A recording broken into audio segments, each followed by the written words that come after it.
Greeting, comrades! More news here from Q section at KARDS HQ. Today, our focus of the winter expansion, Blood and Iron, will be one of the 5 nations. And today we'll take a look at the Red Army, or the Soviets. So what will the Soviets be expecting today, Gudmundur? Of course, like all the other nations, they are getting tanks, or there's a focus on tanks, because that's the theme of the expansion. Armored warfare, unit to unit, mostly ground units, all that. In the case of the Soviets, the focus is on the T-34 tanks. There are some new variants of those coming, but also a lot of supporting units and orders and stuff that synergize with the existing T-34s. So it's all about the T-34 this time around.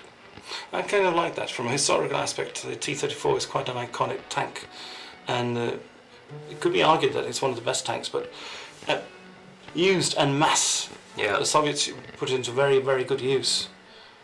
Yeah, absolutely. I mean, if you want to focus on tanks, you know, then for the Soviets it's a no-brainer that the T-34 is at the forefront of that. But they are also getting a heavy focus on the new shock mechanic. That's one of their main themes. The Russians had, you know, even something called shock armies back in World War II.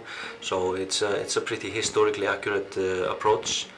And in addition to that, they are getting, much like the USA, they are getting 4 attack or above matters theme, which synergizes pretty well with the T-34s.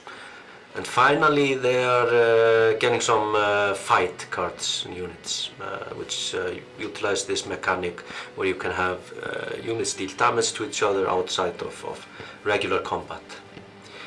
So that's, I think that's the main tools that they are getting.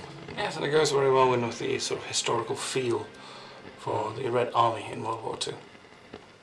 I think so, and I look forward to see what decks will be out there after the release, and how the meta will change. Yes, we look forward to seeing what you players will bring to us in terms of how you'll utilize these new things. I think that wraps it up quite nicely for the Soviets this time. Yes. So thank you for watching.